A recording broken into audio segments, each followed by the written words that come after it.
Vamos a tratar ya sobre la cuarta parte del tema la renuncia de Benedicto XVI.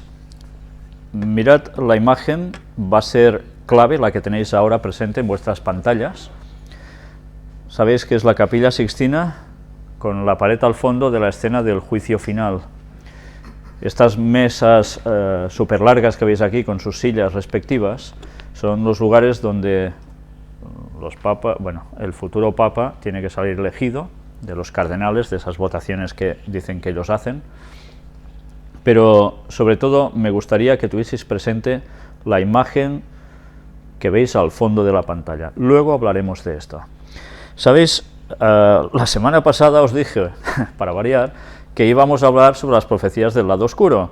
Bien, pues esto lo deberemos hacer mañana, porque hoy no va a dar tiempo. O sea que no os perdáis el próximo episodio. Pero bien, vamos a empezar con cosas que han ido transcurriendo esta semana, y es que los muchachos no paran. Más cábala aún. Si vimos una serie de numeritos que realmente sorprendían con sus significados, la renuncia anterior fue en el año 1415 del Papa Gregorio XII. La renuncia de Benedicto XVI en 2013 es la última de un papa desde hace 598 años. Alguien me lo hizo notar ayer, se lo agradezco. No son 600 años redonditos, sino son 598. Si sumáis 5 más 9 más 8 da 22. Ya sabéis, 2 veces 11, o sea, aprobado por ley divina, que evidentemente no es muy divina, sino es más bien satánica, al cubo. ¿Cuánto va a ganar el papa jubilado? ¿Os lo habéis planteado? ¿Sabéis? Los papas dicen que no cobran nunca. Ellos, como ya lo tienen todo, ¿para qué van a cobrar?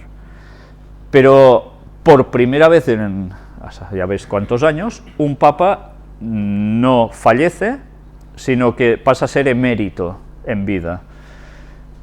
La renuncia de Benedicto XVI al papado ha sorprendido en el seno de la Iglesia. No se repetía una situación igual desde hacía 598 años.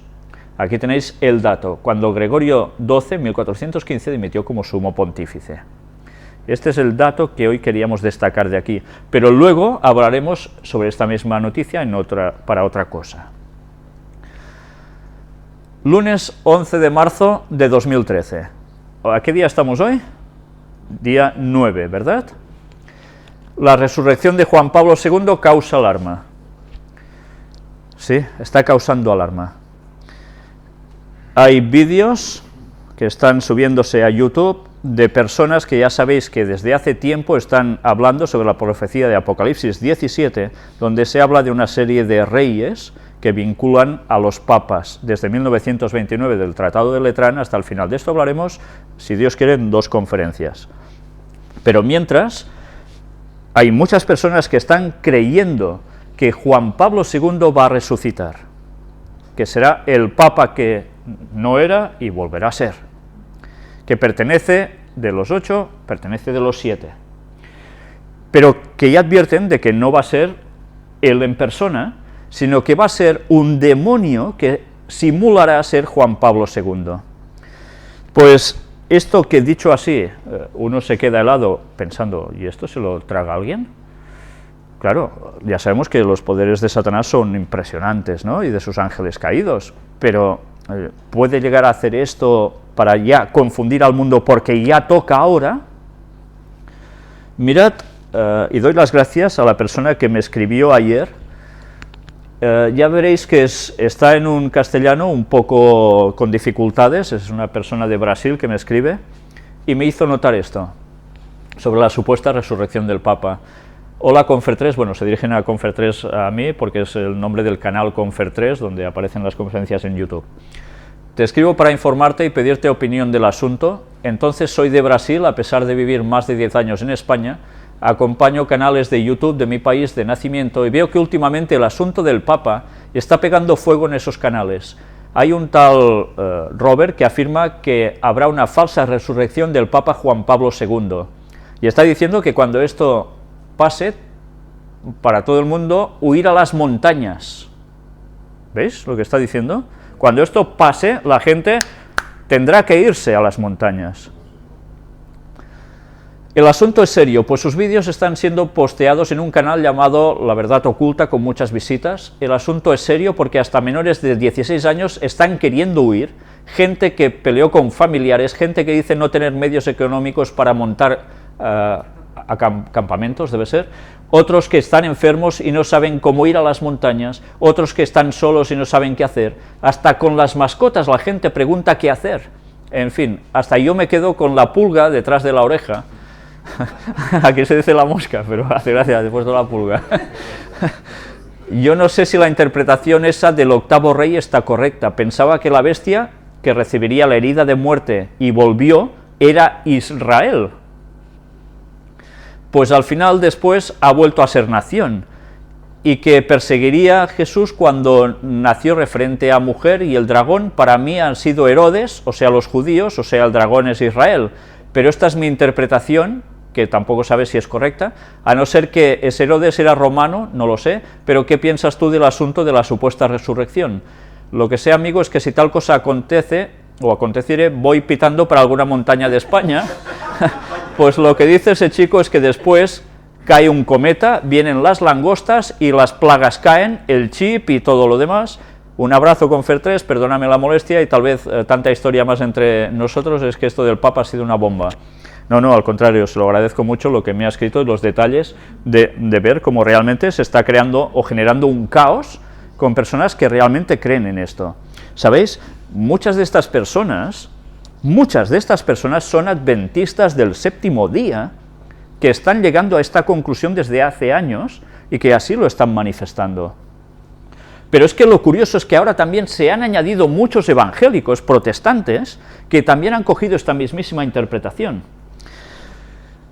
Si lo que dice aquí de que este espíritu se encarna haciendo ver que es Juan Pablo II y todos tienen que salir por patas a la montaña, ¿cuadra con lo que conocemos de lo que debe pasar en la profecía bíblica?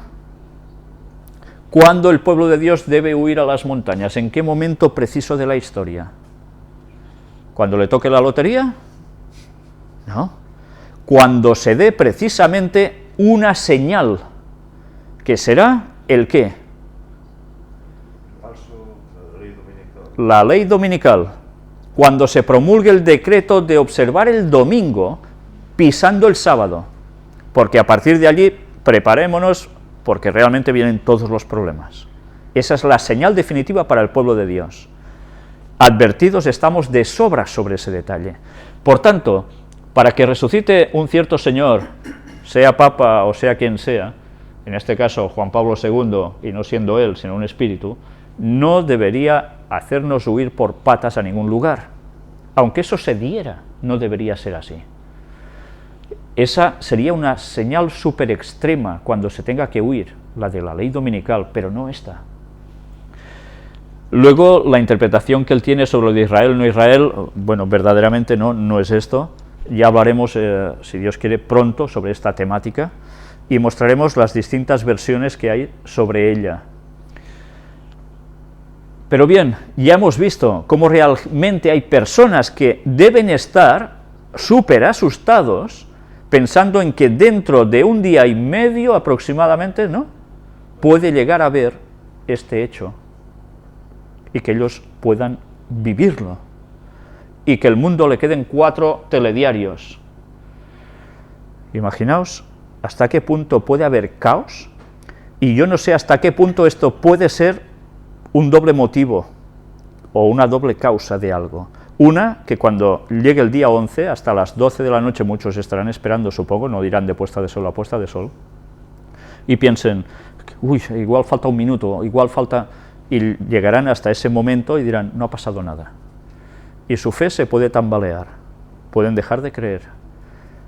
Otros pueden decir que no, que ahora será el día 13, no, ahora será el día no sé qué, ahora será, y así quizás irán postergando, como tantas veces ha pasado, ¿no? Ya pasó con Cristian Silva también, y etcétera, etcétera, en otras cosas, ¿no? Pues bien, todo esto puede alterar la fe de las personas, pero ¿cuántas personas pueden tener tanto miedo que, como sucedió cuando creían que los mayas decían que sería el fin del mundo y se suicidaban? Imaginaos hasta qué punto puede llegar a acontecer todo esto. Sea como fuere, mirad si es importante interpretar bien las profecías, porque aunque algunas no queden muy claras, evidentemente hay algunas que no cuadran, y al menos eso sí que debemos saberlo. Pero sigamos. Ahora vamos a ver esos mensajes sutiles que ya vimos que él había manifestado cuando fue a ver el cuerpo de un anterior papa, ¿lo recordáis? Como presagiando lo que él haría muchos años después, o unos años después. Pues han habido más mensajes sutiles de su renuncia. Benedicto XVI recogió en el libro Luz del Mundo, que vio la luz en noviembre de 2010, los motivos por los que un pontífice podía dimitir, cuando considera que no se encuentra capaz física, mental y espiritualmente para desarrollar el encargo confiado. En 2010 él escribió esto. Ya estaba diciendo de que un papa podía decir, me retiro. ¿Creéis que esto ha sucedido porque sí? Los mensajes sutiles ya estaban allí. Lo que pasa es que ahora vais a ver una noticia que os va a dejar bastante perplejos. ¿Causa de la renuncia de Benedicto XVI? ¿Cuál? Las víctimas de abusos seguirán su batalla en el Tribunal de la Haya contra Joseph Ratzinger. ¿Qué? El Centro por los Derechos Constitucionales estadounidense, que presentó una denuncia ante la Corte Penal Internacional, se congratula de la renuncia del Papa, ya que sería más fácil juzgarle al perder la inmunidad. Ha habido países y organizaciones, y parece ser que de Europa 3 países en concreto, de cuyos nombres no se sabe quiénes son, al menos hasta ahora, que denunciaron a Joseph Ratzinger por todos los casos de corrupción sobre la moral, sobre todo en cuestión ya sabéis de qué, para que fuera juzgado internacionalmente en la Corte de la Haya. Y ha sido aprobado, con la cual cosa el Papa, si dejaba de ser Papa y iba a algún otro país, si pisaba uno de esos países, podía ser automáticamente encarcelado y juzgado. ¿Vale? Y esto no son bromas, esto es real. Y parece ser que todo iba a cuadrar unos días en los cuales estamos nosotros ahora. Ya se podía llegar a ejecutar. Ahora también entendemos por qué cuando el Papa ha cesado sus funciones no se ha ido a vivir a Calella de Mar, aquí al lado, ni se ha ido a Massanet de Cabrenys, ni a China. Se queda, ¿dónde? Allí mismo. Pero bien, entonces decimos, ¿cómo puede ser? Si esto es realmente así, y ha tenido que dimitir rápidamente para que no sea juzgado y haya este cataclismo dentro del Vaticano con todo esto, ¿cómo puede ser que todo estuviera ya tan bien tramado, donde él ya hablaba de su renuncia bajo símbolos, tiempo atrás de que lo hiciera? No termina de cuadrar tampoco. Pero desde luego hay más factores de los que podían llegar a aparecer en un principio que estaban en juego. Y ahora hablemos sobre el anillo. Y una cosa os quería decir, si realmente todo ha sido tan deprisa de tener que dimitir, ¿por qué han cuadrado tanto los números cabalísticos de ellos en todas esas cosas? No cuadra, no cuadra. Pero sí que es cierto que a pesar de todo hay una oposición de gente que no ve muy claro el panorama de lo que ha hecho Benedicto XVI y se le quería meter mano.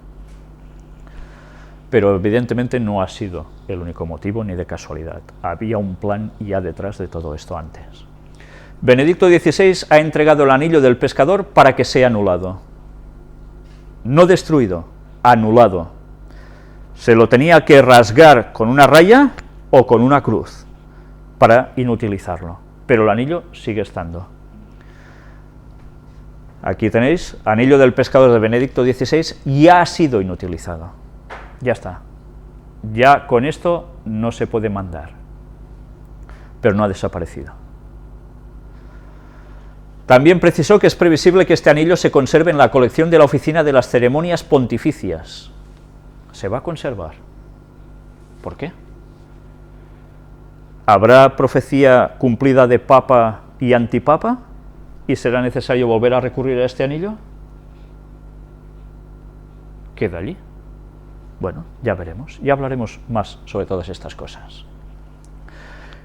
Y ahora hablemos del sueldo del Papa emérito. El Papa ganará 2.500 euros mensuales una vez que abandone su cargo actual el próximo 28 de febrero. Una cifra no demasiado alta para los altos cargos eclesiásticos vaticanos, ya que, por ejemplo, algunos cardenales jubilados reciben alrededor de 5.000 euros. Y eso que aún tienen asistentes hasta su día final, gente que les cocina, gente que les hace las cosas. Bueno, el Papa, para sus gastos, necesitará 2.500 euros. Bueno, pues vale. En fin, sin comentarios. Medidas de seguridad. Un falso obispo intenta colarse en el recinto donde se preparaba o se prepara el cónclave para elegir al nuevo papa. Era un australiano que, todo decidido, en medio de otros cardenales, patán, va colándose por allí. Hasta que alguien dice, lo pillaron porque el vestido le quedaba un poquillo más corto de lo habitual, porque la faja que llevaba esa tela no era la adecuada y porque la cruz también, el tamaño no era el que correspondía. Lo pillaron por eso, porque si no ya iba pasando. Hubiese sido un bombazo que alguien se presenta allí y no saben ni quién es, pero bueno. En fin, que las medidas de seguridad han funcionado, han funcionado. Un búnker infranqueable donde ellos están, o estarán allí haciendo todo esto, estas votaciones. Aunque los cardenales jurarán no revelar lo que se hable en la capilla, Lombardi asegura que se hará un barrido electrónico. ¿Qué quiere decir esto, un barrido electrónico? ¿Que irán con una aspiradora? No, quiere decir que en esta sala, que aquí tenéis, una vez más, y de la que después hablaremos, todo está vigilado electrónicamente para que no entren con micrófonos, se graben conversaciones o puedan ser oídas desde fuera por alguien. Y, ¿sabéis? Todo esto está funcionando a la perfección. Aquí se nos hace un detalle de cómo funciona precisamente las señales de wifi, los hercios por los que se mueven, etcétera, etcétera, los sistemas que ellos tienen para que todo esto vaya así. Pero hay una entrevista con un señor, la tienda del espía, representante de esta tienda, que existe, no son bromas. Sí, os imagináis a James Bond comprando allí o algo así, ¿no? Bueno, pues estas tiendas existen, no se las hace Q. ¿Y qué sucede con esto? Pues que llega a decir algo muy interesante. A todo en este mundo se le puede engañar. Y a los inhibidores, ¿sabéis? Esos aparatos que hacen que no puedas utilizar el móvil o las señales electrónicas no lleguen, también, además, se puede hacer de forma barata y con cosas que pueden encontrarse fácilmente en el mercado, pero no las puedo decir, afirma el distribuidor de inhibidores. Por tanto, si alguien quiere oír lo que sucede dentro de esos gruesos muros, puede haber tecnología que sea capaz de conseguirlo, sin necesidad de entrar vestido de cardenal. Pero esto es interesante porque da detalles de que un aparatito que pudiese ser pasado por allí dentro para poderse oír desde el exterior, por el tamaño que debe tener, es incapaz de abarcar más de 100 metros, con la cual cosa es difícil que nadie se aparque por allí fuera con una furgoneta disimulando para oír las escuchas de ahí dentro, tipo película, ¿no? Pero bien, ya ves hasta qué punto la seguridad se está buscando de todas. Realmente, algunos pagarían para oír qué se está hablando y votando allí, si realmente eso se está haciendo. ¿Estarán hablando del Barça-Milan del martes? Si ahora os reís, luego veréis qué noticia. Acceder a Santa Marta, las medidas de seguridad son infranqueables. Hay que pasar dos barreras. Primero, la de la Guardia Suiza y después otra más estricta de la Gendarmería italiana. Que se lo digan al señor que va vestido de cardenal. Para luchar contra el espionaje, Nada mejor que el contraespionaje. A raíz del caso Batileaks, la revelación de documentos del Vaticano por parte del exmayordomo del Papa Paolo Gabriele, Benedicto XVI optó por contar con los servicios de Michal Escobar, un sacerdote esloveno conocido popularmente como Monseñor 007. Su misión: implementar los nuevos procedimientos de seguridad en la transmisión de informes confidenciales entre el Vaticano y sus nuncios papales dentro de la Secretaría de Estado. Como buen experto en espionaje, Escobar no quiere hacer declaraciones. No estoy autorizado para responder preguntas, afirma. Y vosotros, no sé, trasladémonos 2000 años atrás, vemos a Jesús con sus discípulos y los veis allí reunidos en un lugar en secreto, mirando detener a alguien que es un James Bond entre ellos para evitar problemas. ¿Por qué? ¿Los temas que ellos trataban no debían llegar al resto de la población? ¿Qué tiene el Vaticano que es necesario que tenga este servicio de espionaje tan bien hecho? Pero si es una iglesia, es teóricamente cristianismo, ¿por qué tienen esto? En fin, no hace falta ser muy sabio para darse cuenta de que hay muchas cosas que el Vaticano mueve y que si se destaparan abiertamente, no estas cositas que han ido saliendo, sino lo que realmente hay detrás, que muchas cosas ya hemos mostrado, gracias a Dios, pero aún hay muchas más que seguro que desconocemos, ¿qué llegaría a pasar? Pero bueno, son una religión cristiana, dicen. Y ahora vamos a ver un cardenal que no votará. El cardenal británico que renunció por abusos dice que su conducta sexual no fue apropiada. Y ya lo vimos, él era el que decía él mismo que años atrás había hecho ciertas cosas, por tanto, que no iba a entrar allí en la votación. Oficialmente, el papado dijo, ¿el qué? Que quedaba exento por cuestiones de, ¿qué? De edad. Bueno, qué contradicción, ¿no? Y ahora vamos a ver un cardenal que sí votará.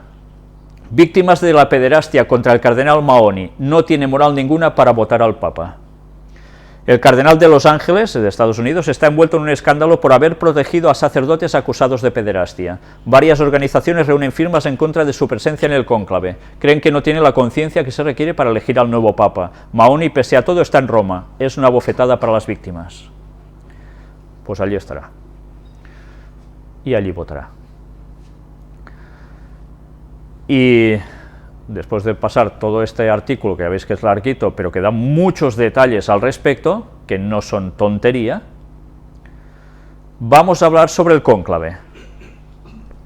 Los cardenales no tienen prisa y prefieren preparar el cónclave papal de manera seria. Estos días de congregaciones son tiempo de profunda reflexión. Hay que prepararlo con calma, los cardenales casi no nos conocemos. Mirad cómo llevan días ya reuniéndose, esperando que llegaran todos, pero iban haciendo muchas ponencias, dicen. Y se lo han tomado con calma. Esto ha sido un proceso largo. ¿Y qué sucede cuando hay un proceso largo de charlas previas a la votación? Luego lo veremos. Mientras tanto, el cónclave empezará entre lunes y miércoles de la próxima semana, dijo Lombardi. Días 11, día 13, entre el 11 y el 13. Algunos ya decían, oh, será el 11 seguro, otros no, será el 13 seguro. ¿Sabéis?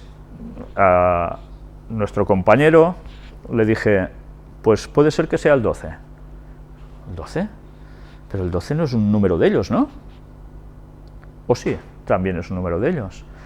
Si los números están basados en significados, y eso lo mueve la cábala, pero también lo mueve la parte divina, porque también trabaja con números, ¿el 12 qué es? Ahora lo veremos.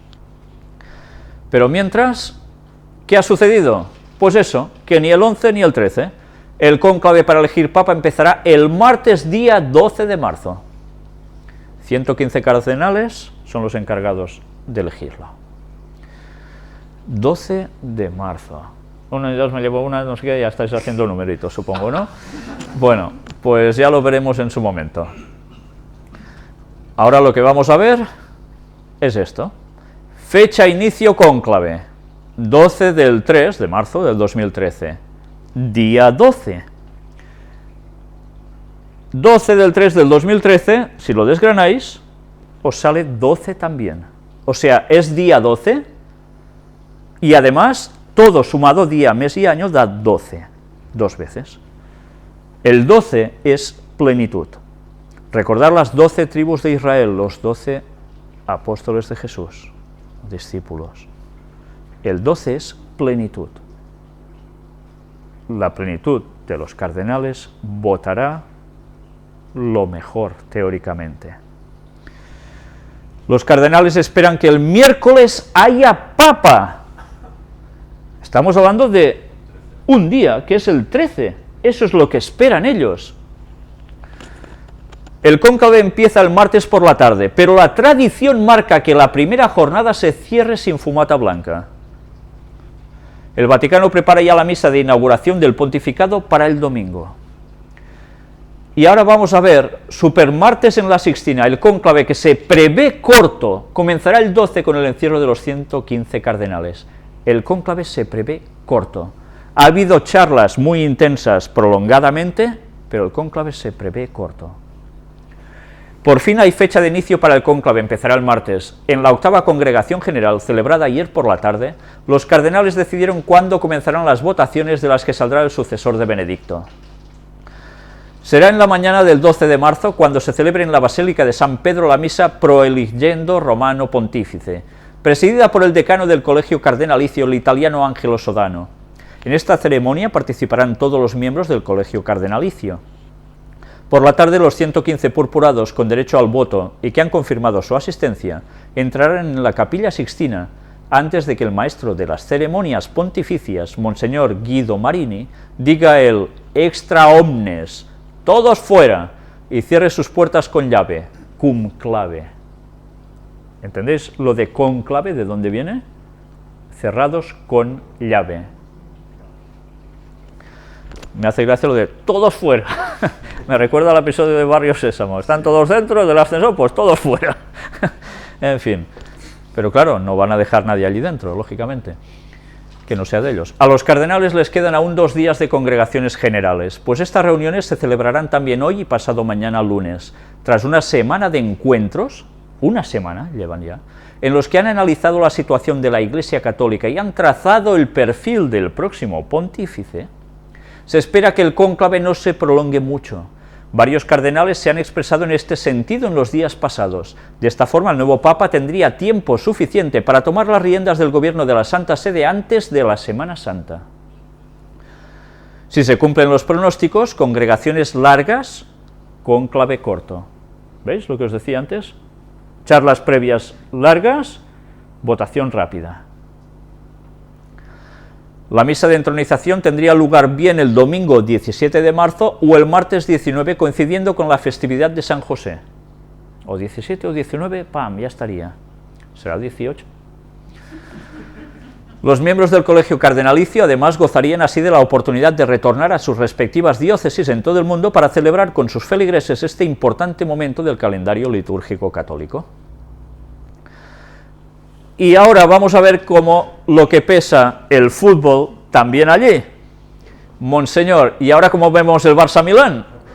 Aquí tenéis al cardenal español, bueno, de aquí de Barcelona, de catalán, Lluís Martínez Sistac, y el italiano Angelo Scola. Se quejan de que no tienen televisores para ver el partido de Champions, y claro, tampoco pueden entrar con móviles ni otros aparatitos para poder ver el partido. Sí, claro, tienen que estar centrados para que el Espíritu Santo, dice, que los guíe, se tienen que encomendar precisamente para eso y olvidarse de las cosas mundanas como el fútbol. A mí me gustaría tener una cámara dentro, a ver si dentro se oye ¡gol, gol! No lo sé, pero bueno, hablemos de una cosa seria, Vaticano y masonería. ¿Cómo, Vaticano y masonería? O tiene que ser Vaticano o masonería, porque las dos cosas no pueden ser. Mirad las palabras del cardenal Jorge Liberato Urosa Sabino. Para Urosa, que bueno, es el cardenal de Caracas, en Venezuela, Dice, para Urosa será un proceso rápido, pim pam. Calcula que en menos de 3 días pudiera haber un veredicto. Más que la edad, decía Urosa, ¿acá se tornará más en cuenta la sabiduría, experiencia, trayectoria, santidad y la virtud? El cardenal descartó que la renuncia papal haya estado presionada por los escándalos que han sacudido la Iglesia en los últimos años. No tiene nada que ver, dice. Los abusos sexuales, que rechazamos plena y totalmente, habrán sido una espina. Estos casos deplorables, no cabe duda, le habrán producido una gran tristeza a Benedicto XVI, pero su santidad se retira porque siente no tener el vigor necesario para continuar. Pero mirad que sigue diciendo. El libertador Simón Bolívar nos da ejemplo de amor al Papa. ¿Quién era Simón Bolívar? Simón Bolívar fue el libertador de partes de Latinoamérica, ¿no? ¿Libertador de qué? ¿De qué poder? ¿De qué es?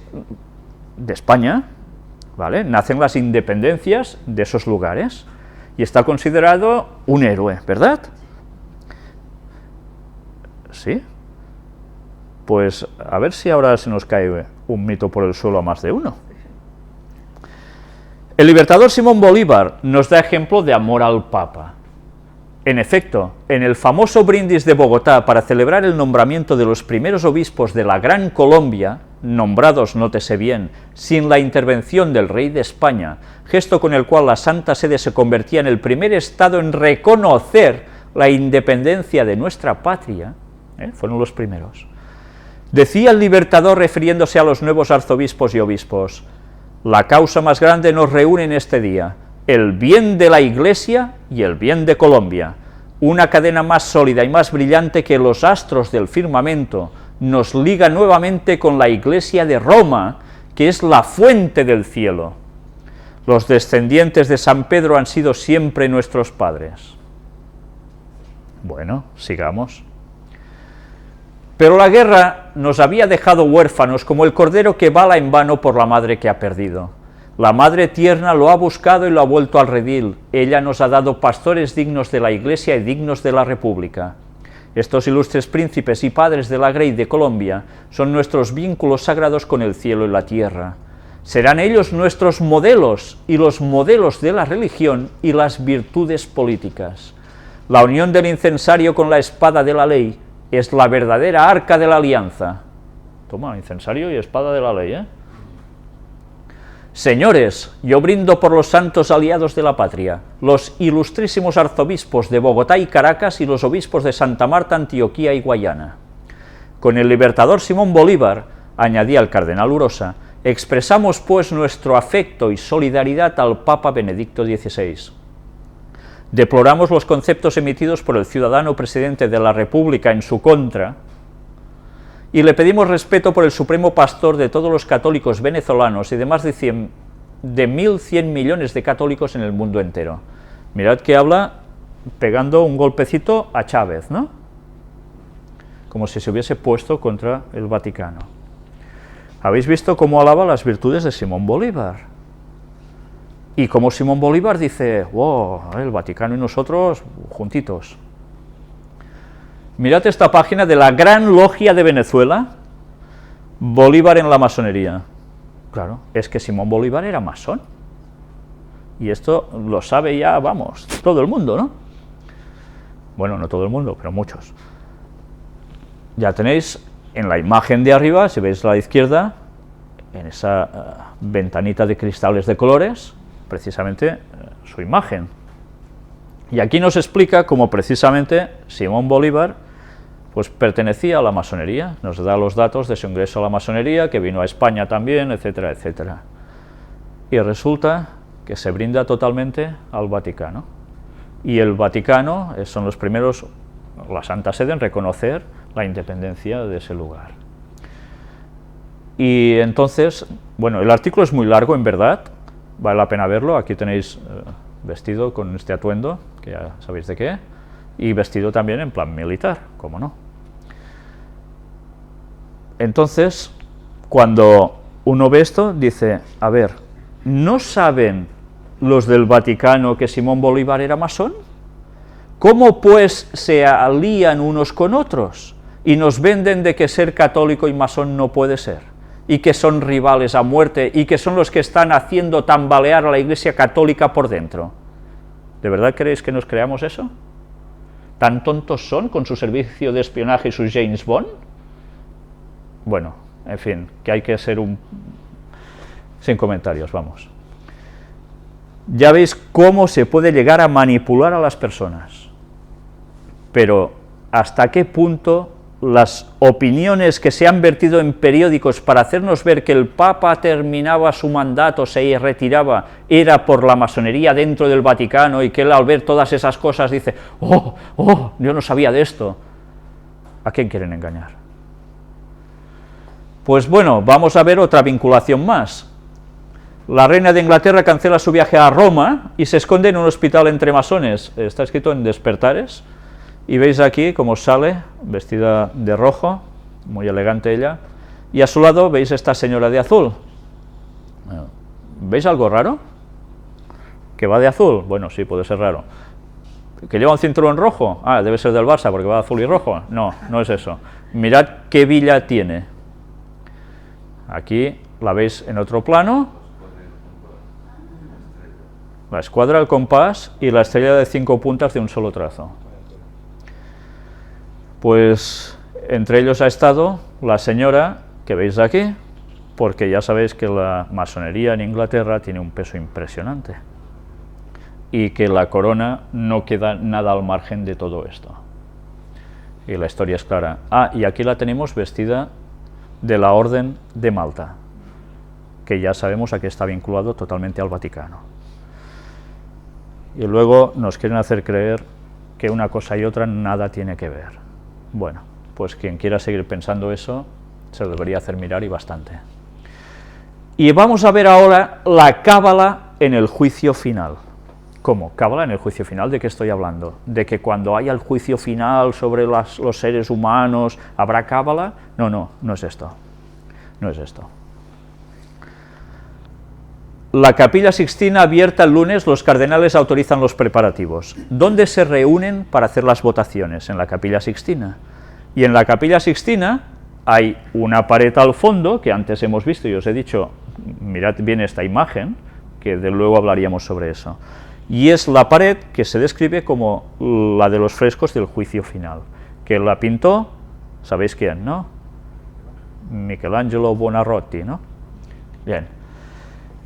En español, el portavoz Gil Tamayo recordó la importancia que le dio Juan Pablo II al cónclave en la Capilla Sixtina, allí, teniendo delante de sí el fresco del juicio final, como lo indicó en sus poemas del tríptico romano. Él le daba mucha importancia a eso, tenía que estar allí. ¿Por qué? Hombre, es una escena que conmueve, decían algunos. Estar allí te da un peso de decir, ostras, el Espíritu Santo me tiene que guiar porque el juicio final pende sobre mí. Bueno, sigamos. Y de la introducción realizada a dichos poemas por el cardenal Joseph Ratzinger, que comenta la segunda tabla del tríptico. La contemplación del juicio universal, escribió Ratzinger, en el epílogo de la segunda tabla, es la parte del tríptico que tal vez más conmueve al lector. De los ojos interiores del Papa emerge nuevamente el recuerdo del cónclave de agosto y octubre del año 1978. Puesto que también yo estaba presente, sé bien cómo estábamos expuestos a aquellas imágenes en las horas de la grande decisión, cómo ellas nos interpelaban, cómo insinuaban en nuestra alma la grandeza de la responsabilidad. Esta es la explicación de por qué se reúnen allí, porque quedan impresionados ante esa obra que, claro, cuando ves eso dices, ostras, qué responsabilidad. ¿Es solo por eso? Aquí tenéis un libro, Los secretos de la Capilla Sixtina, los mensajes prohibidos de Miguel Ángel en el corazón del Vaticano. No es un libro de bobadas, de estas cosas conspiranoicas y demás que a veces cuelan cualquier cosa, sino que está escrito por dos personas, teólogos además, que conocen simbología también de la que a veces nosotros hablamos aquí, y hacen un análisis exhaustivo de la obra de Miguel Ángel, no solo de ese lugar, esos frescos, sino de estatuas y otras cosas que él hizo. Y mirad qué surge de este libro. Además son reconocidos como, uno de ellos como conferenciantes que van explicando estas cosas y muchas cosas más, ¿eh? De modo que, con el paso del tiempo, las dos principales razones de ser, u ocupaciones según las preguntas de Jonás, nos va diciendo aquí, de la Sixtina acabaron siendo irrelevantes. Ya sabéis que se llama Capilla Sixtina por el Papa Sixto. Y para sustituirla se reforzó otro concepto, que sirvió para validar la unicidad de la capilla. Los teólogos del Vaticano convirtieron la Sixtina en el nuevo templo sagrado de la Nueva Jerusalén. Su papel, explicaron, era sustituir con una contrapartida cristiana el templo original de Jerusalén, destruido por los romanos en el 70 después de Cristo. Lo que los judíos perdieron había sido transferido a la Iglesia. Esta es la razón por la cual, como ya hemos apuntado, la Sixtina tiene las medidas y las proporciones exactas del templo de Salomón, según lo describe en la Biblia el profeta Samuel. Capilla Sixtina es una réplica del templo de Salomón. Y además, ya veis, el nuevo templo sagrado de la Nueva Jerusalén. Ahora vais percibiendo la importancia que ellos tienen para querer algún día ponerse en Jerusalén, porque lo único que hacen es rememorar que lo que ellos tenían como judíos allí en Jerusalén, ahora lo tiene la Iglesia, dicen, como cristianos en Roma. Pero la fuente es la misma. ¿Los cristianos debían hacer un templo si Jesús lo destruyó? Bueno, no lo destruyó él, pero ya sabéis que la profecía de él mismo decía que iba a ser destruido. ¿Por qué? ¿Tenía sentido el templo de los judíos después de la muerte de Cristo? ¿Tenía sentido que siguiesen con los rituales de sacrificio si el Mesías ya había venido y había muerto para darnos la salvación? Eso no tenía ningún sentido. Y Dios permitió que ese templo fuera destruido por los romanos para que se diesen cuenta de que estaban haciendo una tontería absoluta y monumental, porque habían rechazado y dado muerte al Mesías. Y resulta que la Iglesia Católica sigue cogiendo eso y haciéndose una réplica para ellos. ¿Por qué creéis que esto es? Si no nos damos cuenta que detrás de la mismísima Iglesia Católica hay un paralelismo tremendo, por decirlo de un modo suave, con el mundo judío que rechazó a Jesús, no vamos a entender nada. Y que la Iglesia Católica no se formó porque sí, sino que la Iglesia Católica se formó para seguir luchando contra los auténticos cristianos que aún guardaban el sábado y más cosas. No se pudo acabar con los cristianos solo con la espada. La mejor forma era infiltrarlos desde dentro. Y había alguien que ya había rechazado al Mesías, y se encargaron de seguir con una labor tremenda, haciéndose pasar por cristianos.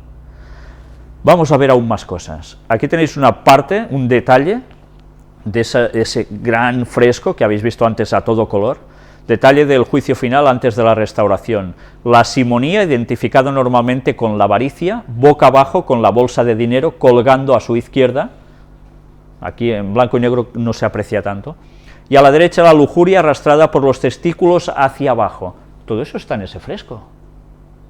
Cosas que dices, ostras, qué cosas tienen allí, ¿no? Naturalmente Miguel Ángel no prescindió de su querida cábala en su fresco del juicio final. El fresco contiene el mismo equilibrio del universo que escondió en la bóveda.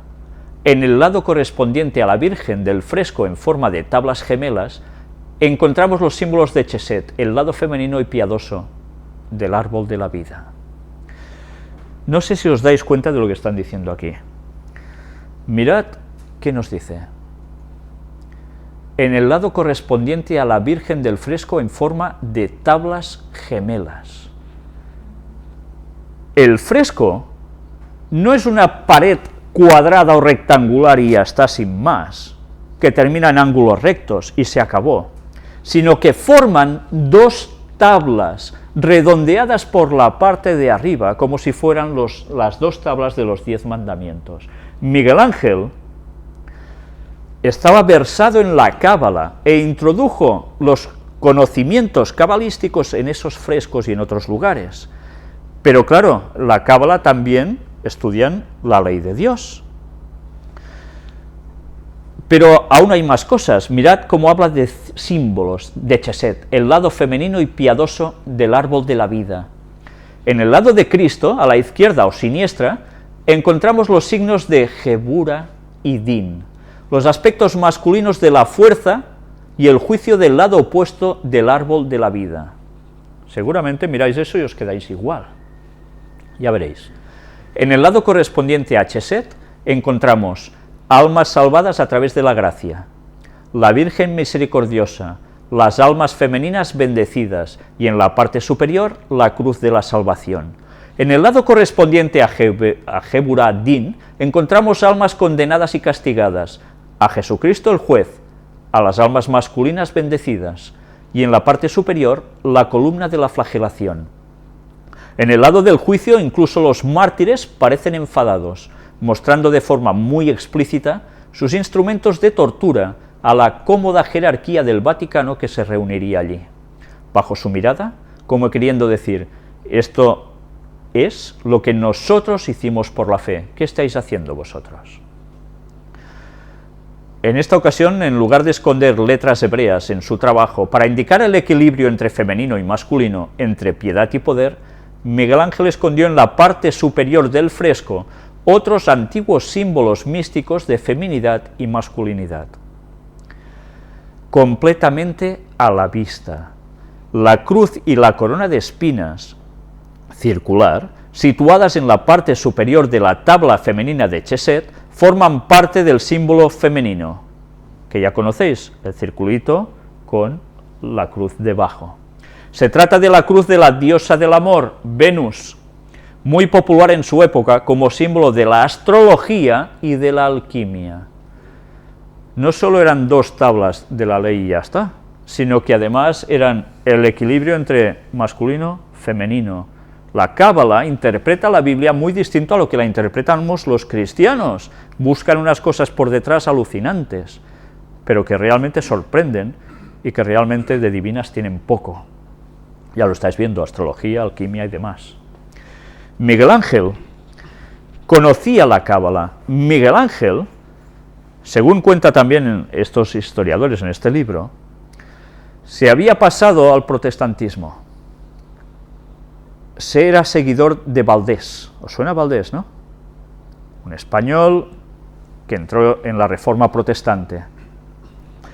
Y en estos frescos pinta caras de las personas que estaban en este movimiento, que incluso algunos de ellos, como uno de los que aparece retratados allí, era una monja, que es la que estaba llevando este movimiento adelante, para teóricamente reformar la Iglesia Católica desde dentro, pero que evidentemente no les funcionó, como era de esperar. Pero además, ese grupo también tenía connotaciones cabalísticas, se había mezclado todo. Y si analizaseis y vieseis los detalles de todo el fresco, de cada figura que allí aparece, os quedaríais alucinados, porque hay incluso 2 hombres supermusculosos en plan culturista besándose, pero besándose en la boca. Y están al lado de Dios. En esto ellos dicen, los autores, que ya sabéis que en esa época muchos de estos privilegiados autores de esculturas, pintores y demás, eran homosexuales. Y parece ser que Miguel Ángel lo era, y estaba denotando pues que él en principio quería decir de que al lado de Dios también pueden estar los homosexuales.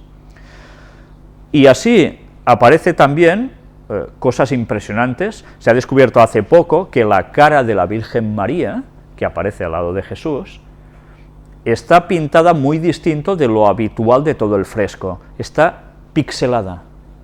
O sea, ahora se haría prácticamente con un ordenador, ¿no? Cuadricularlo todo. Esto se hizo ya en los años 1700 o 1800 y pico por algún pintor, y parecía una novedad. Miguel Ángel, resulta que en la restauración se puede comprobar que ya había hecho esto.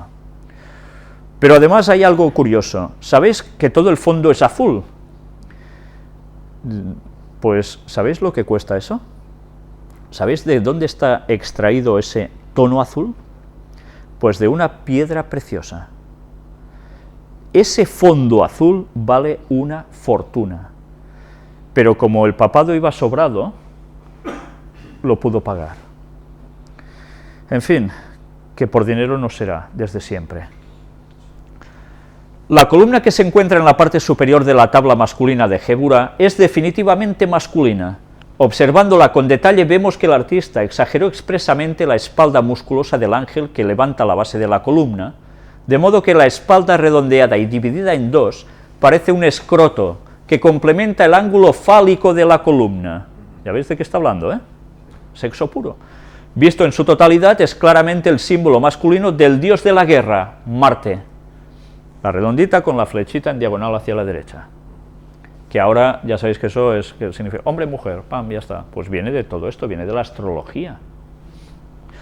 Para alcanzar el equilibrio adecuado en el universo, es necesario que haya además un centro.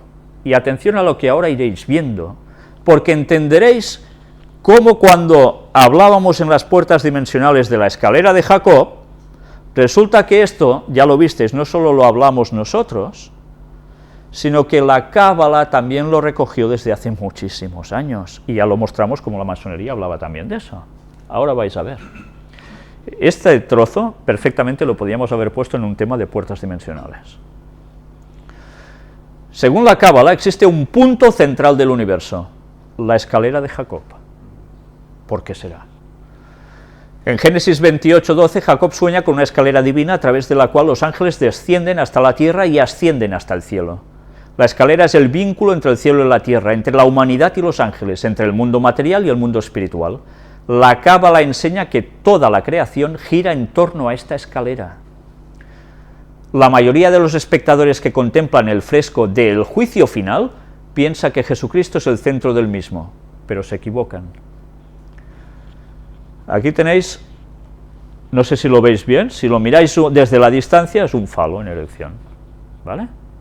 Es una columna, pero en verdad, bueno, es lo que nos estaban diciendo los autores.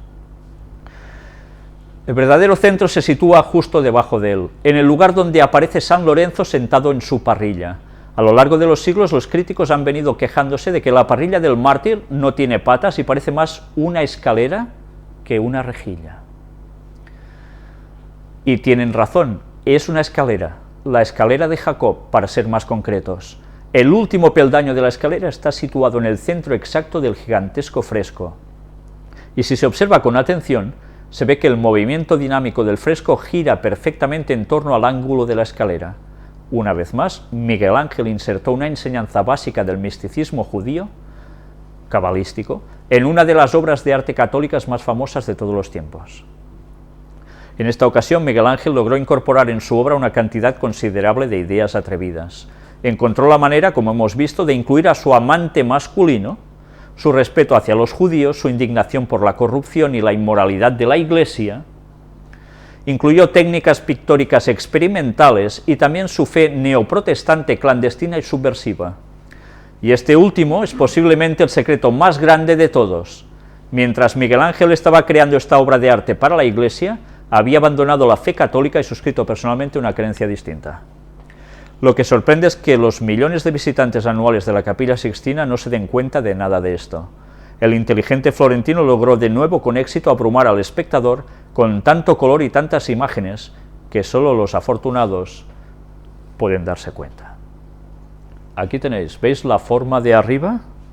Cómo está precisamente arqueada a la izquierda y a la derecha, como las dos tablas, pero con el significado cabalístico que aquí han expresado. Toda esta formación, si vais viendo detalles, bueno, os diré una curiosidad más.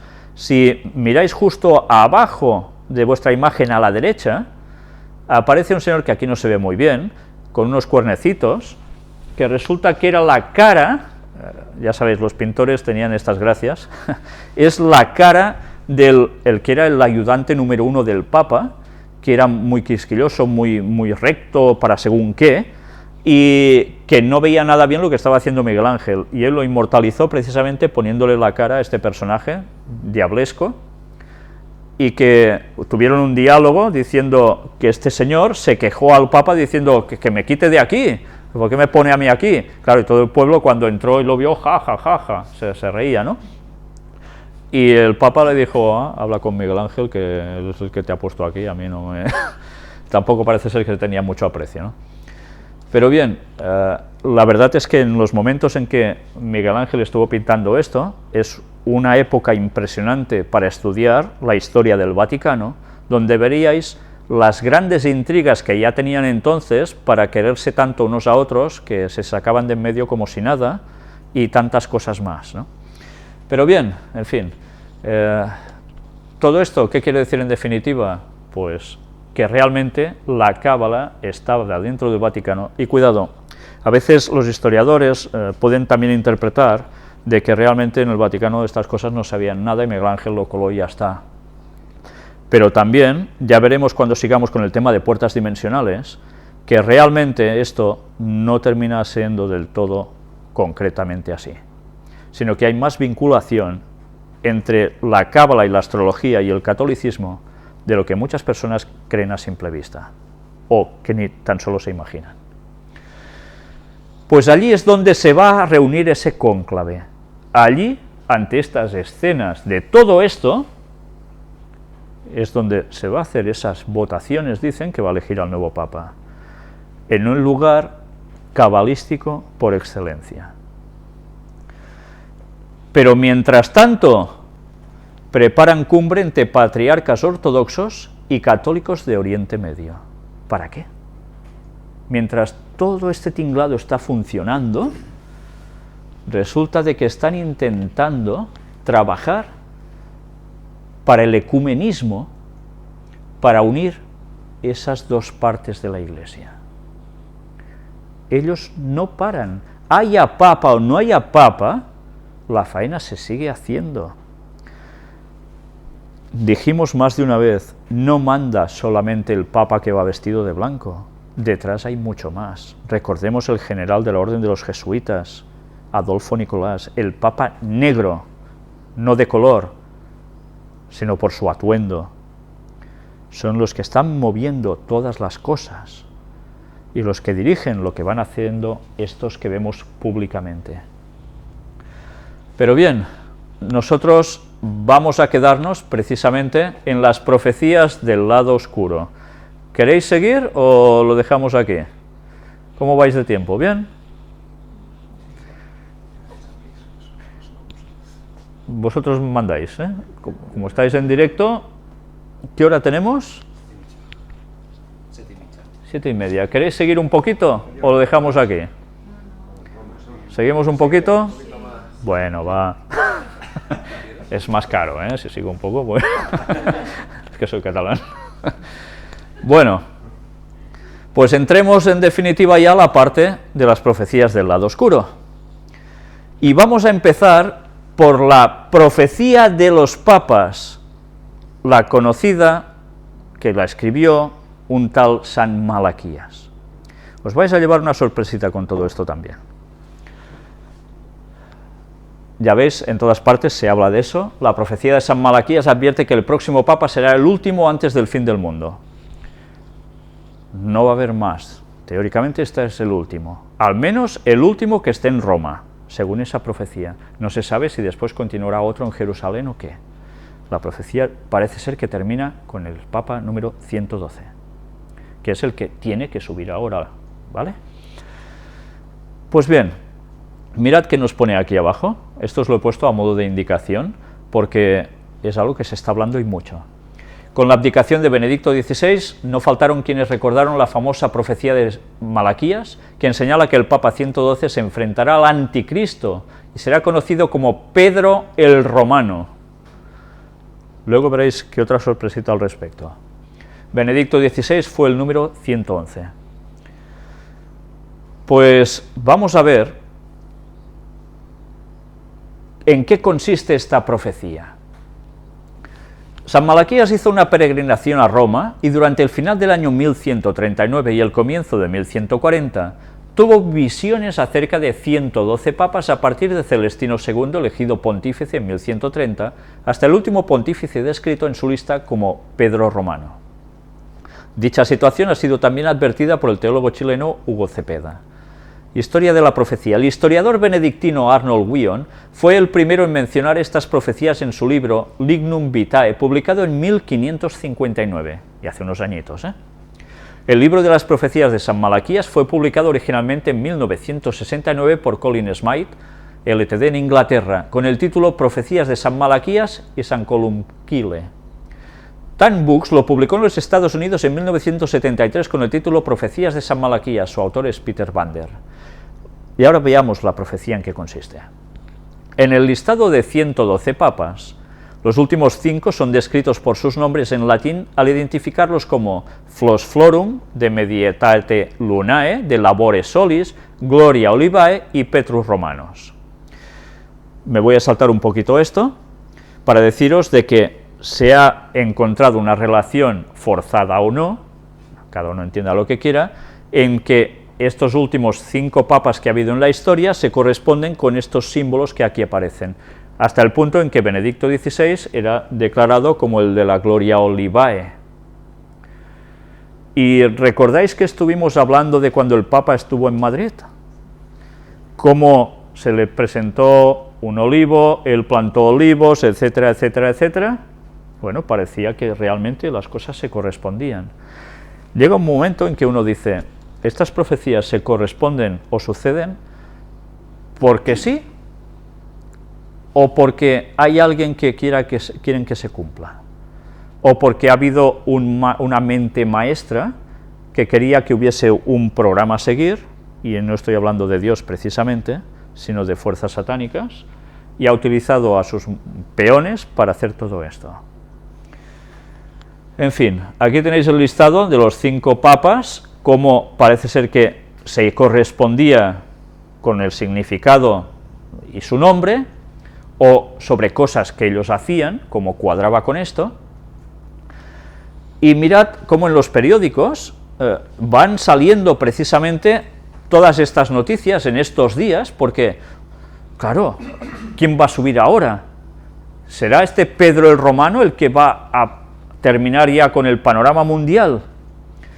Y van saliendo por todas partes, se nos habla de cosas que dices, qué casualidades. Pues bien, vamos a ver algo que nos irá haciendo marcar ya una serie de pautas. Tarcisio Bertone, el camarlengo al cargo del Vaticano hasta la elección del nuevo Papa. Diréis, bueno, ¿y esto qué tiene que ver con la profecía de San Malaquías? ¿Quién es Bertone? ¿Es el camarlengo? Sí. Pero ya sabéis que Bertone ha estado siempre prácticamente al lado de este Papa, que se ha retirado ahora. Vamos a ver una serie de detalles interesantes. El cardenal Tarcisio Pietro Bertone, ese es su nombre. Bertone compatibiliza el puesto de secretario de Estado con el de camarlengo de la Iglesia romana, para el que fue nombrado en 2007 y a cuyo cargo se encuentra la administración de los bienes y derechos temporales de la Santa Sede durante el periodo de sede vacante.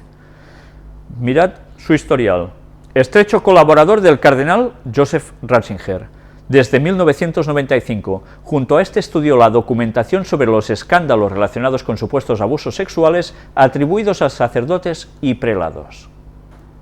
Participó en el cónclave del 19 de abril de 2005 que eligió a Benedicto XVI y el 21 de abril fue confirmado como miembro de los dicasterios a los que pertenecía.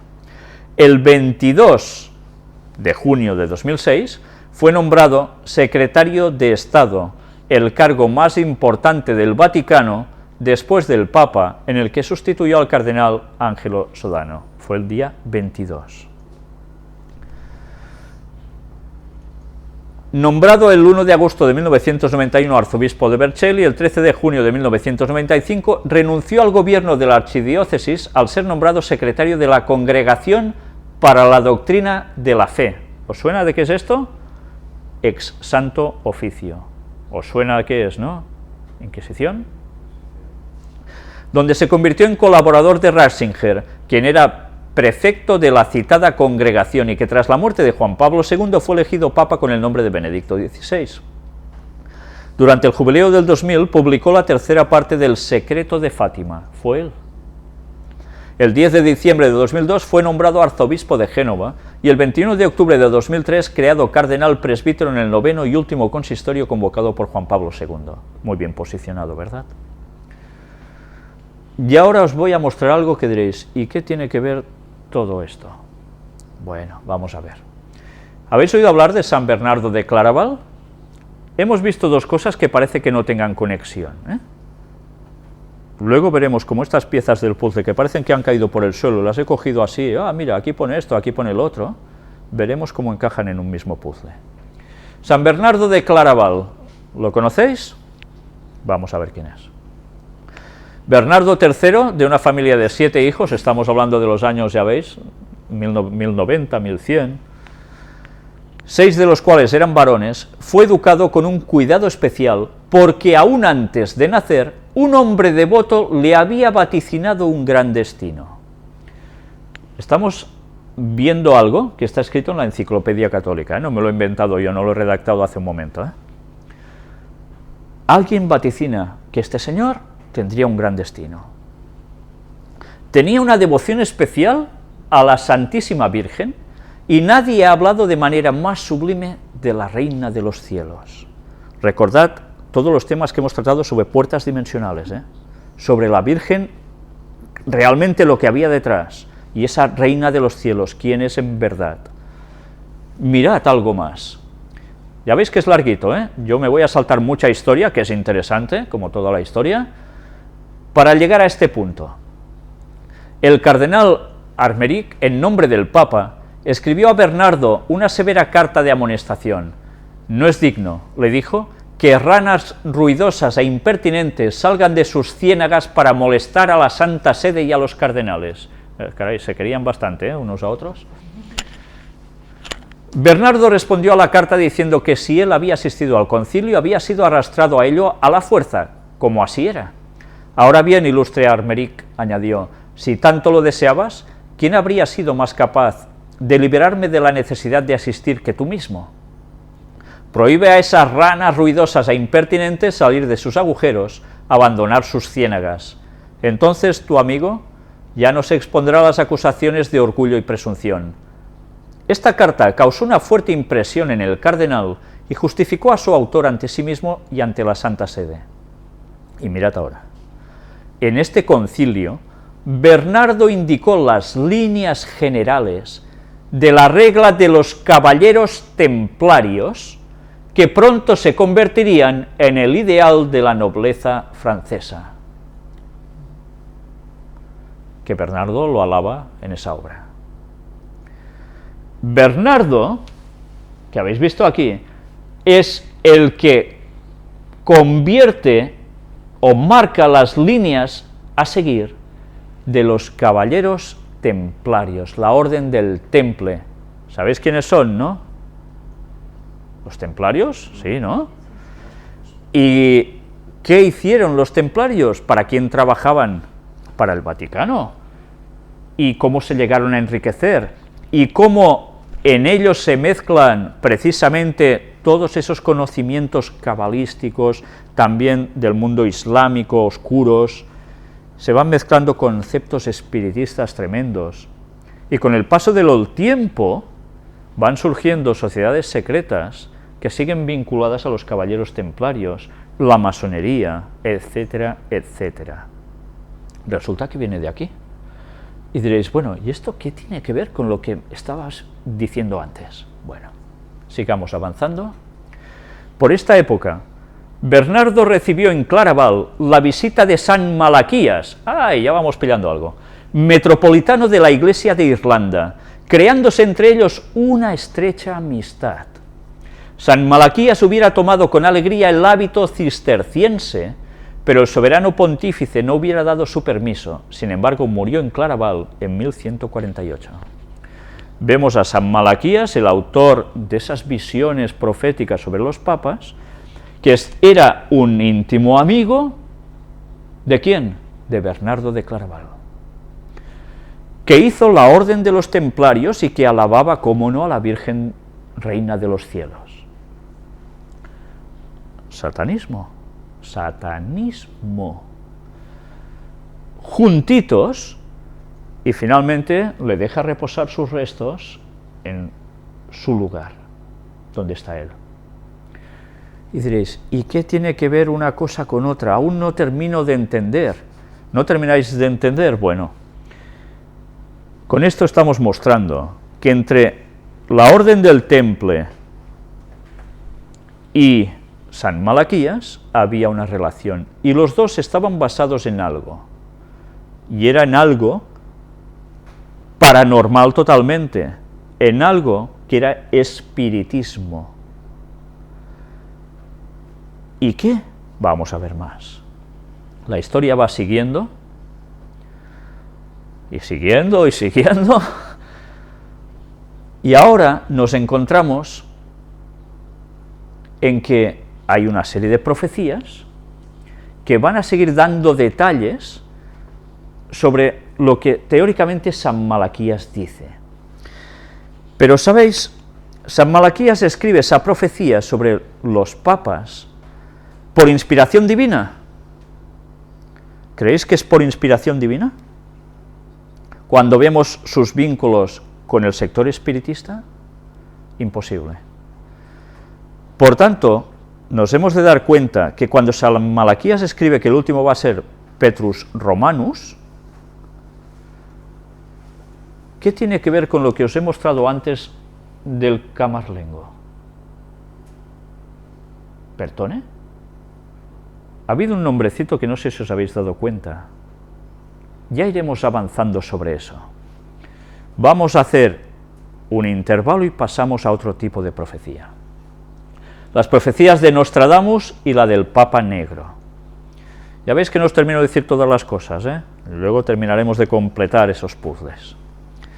Aquí tenéis el retrato de Nostradamus, el Papa Negro y el comienzo del Apocalipsis, dicen algunos.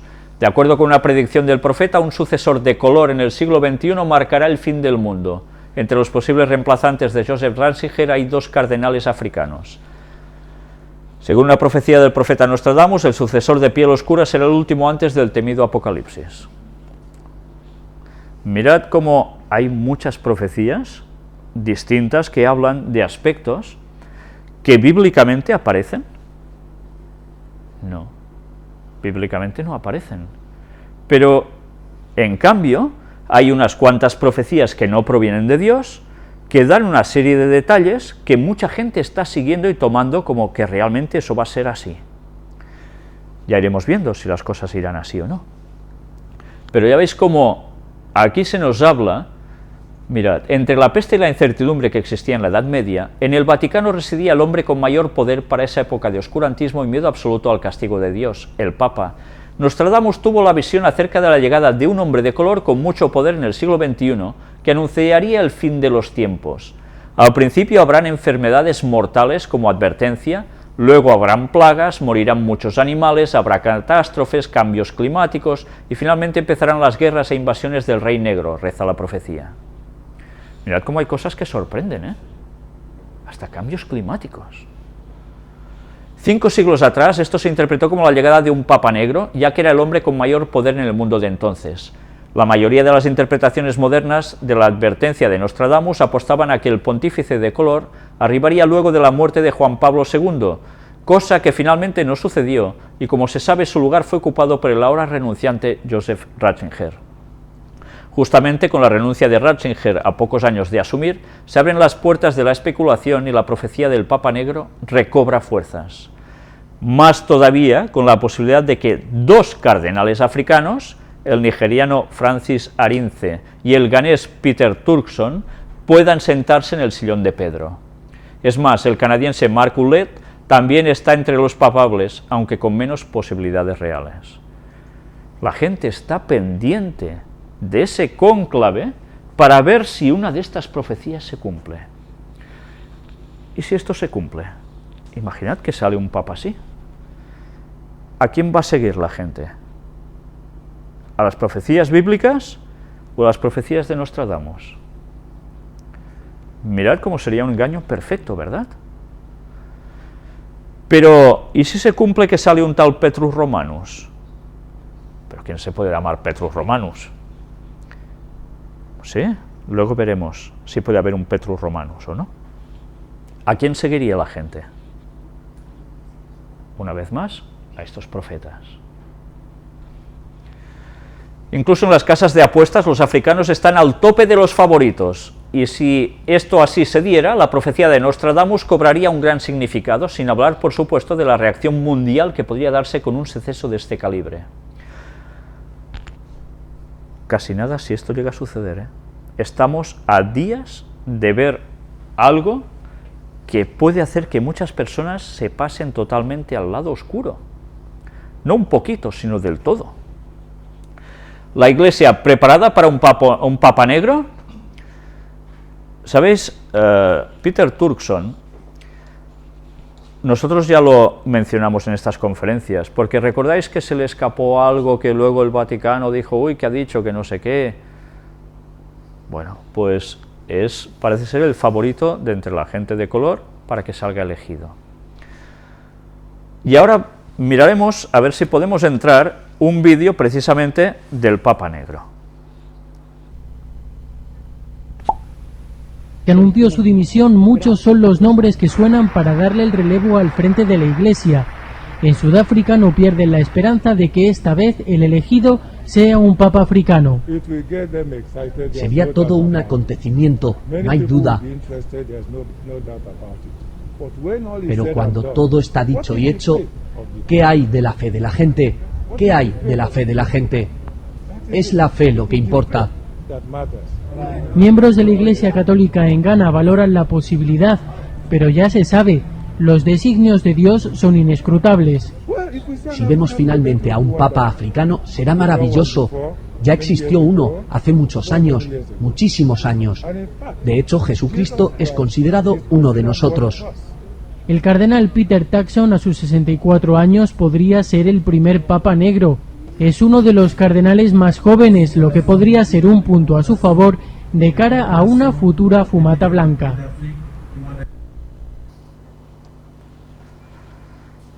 Ya habéis visto en este vídeo de que uno que sale dice de que Jesús es considerado uno de ellos.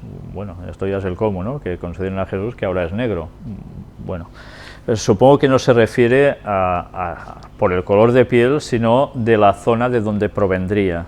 Cuando ha hablado de que hacía muchísimos años hubo un papa negro, bueno, ya ves, se remonta al principio prácticamente de todo, ¿no?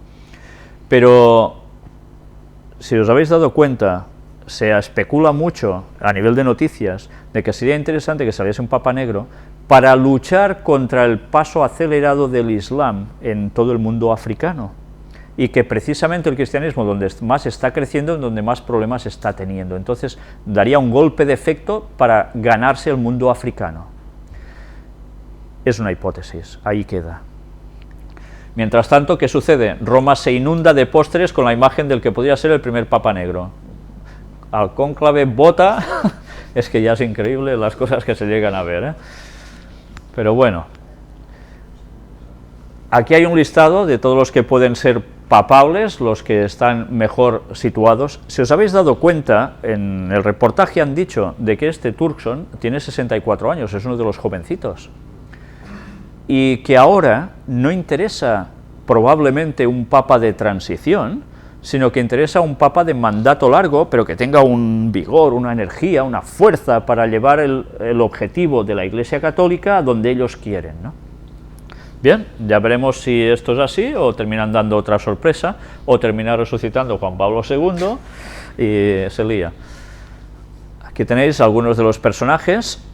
Tenéis arriba a la derecha Luis Tagle, que es de Filipinas, que este es jovencito, 55 años. Bueno, no es un niño, pero bueno.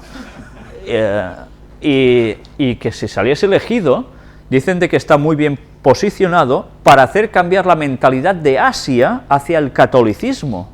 Tampoco debería sorprender esto, porque ya hemos visto cómo precisamente se eligió a Adolfo Nicolás como general de la Orden de los Jesuitas para trabajar en esa zona de un modo más especial aún. Pero bien, Hay otros que dicen, puede ser que sea Ángelo Escola, puede ser tal, y las apuestas se van haciendo.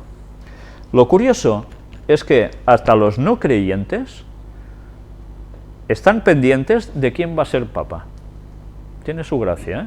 Y dicen que no pintan nada y tal igual, pero todo el mundo pendiente a ver quién saldrá. Y las casas de apuestas más, claro. Veamos ahora las profecías de canalizados católicos, papa y antipapa. Pues bien, me voy a quedar aquí, vale. Me voy a quedar aquí porque vamos a hacer un repaso de este tipo de canalizaciones que llaman, que en verdad, cuando veáis de qué tratan, diréis, ¿son canalizados por Dios? ¿Son canalizados por espíritus buenos? ¿Por santos? ¿Son canalizados por quién son canalizados? Canalizados es una forma de decir modernamente profetas, pero cuidado, porque es una forma de decir claramente mediums. Vais a sorprenderos de la cantidad de profecías que alguna vez os hemos dicho, de que hay personas muy católicas que están siguiendo a estos tipos de gente, que se están dando muy a menudo, muy frecuentemente, haciendo una serie de pronósticos precisamente sobre el Papa que viene y lo que va a suceder con la Iglesia Católica y el mundo. Y veréis que sueltan unos mensajes tremendos. Pero tened antes, sobre todo, antes de oír lo que ellos dicen, algo presente. Y que os lo digo para que estéis ya apercibidos. Todos los mensajes que vamos a mostrar aquí, que son un montón, tienen algún nexo en común. Tienen grandes puntos que confluyen muy concretos con la Biblia, la profecía bíblica, pero tiene unos detalles que de repente dices, esto como que no. Y además os digo otra cosa, es curioso que estos mismos mensajes que vais a ver se dieron ya precisamente antes de la otra elección del Papa anterior. Son prácticamente clavados, iguales, solo cambia que no se confirmaron en su momento y ahora los quieren aplicar. Dicen que ahora sí puede pasar. Pero hay una, excusa, diría yo, para decir de que eso no se cumplió en el Papa que hemos tenido hasta hace poco en el mundo, porque hubo intercesiones de santos que han estado orando para que eso no sucediera aún. Y así la profecía no sucede y se posterga un poquillo más. Y ahora se van a cumplir. Pues ahora entenderéis, cuando leéis esto de papa y antipapa, cómo algunas personas se están aferrando a estas profecías, también por lo del anillo papal. El anillo no ha sido destruido, el anillo ha sido inutilizado y se guarda en un lugar. El Papa no se ha muerto, el Papa está aparcado, por decirlo de algún modo, pero allí. ¿Subirá un Papa que en verdad será un antipapa y el anterior Papa tendrá que volver a ser Papa? ¿Sabéis la de gente que está pendiente de esto? Pues también hablaremos de esto. Pero en fin, os remito precisamente, si todo va bien y no hay ningún cambio de última hora, a mañana a las 4:30 de la tarde para seguir con esta temática. Muchas gracias por vuestra atención y sobre todo orad para tener el discernimiento que todos necesitamos para entender la verdadera profecía bíblica, que es la que no falla. Gracias y hasta mañana.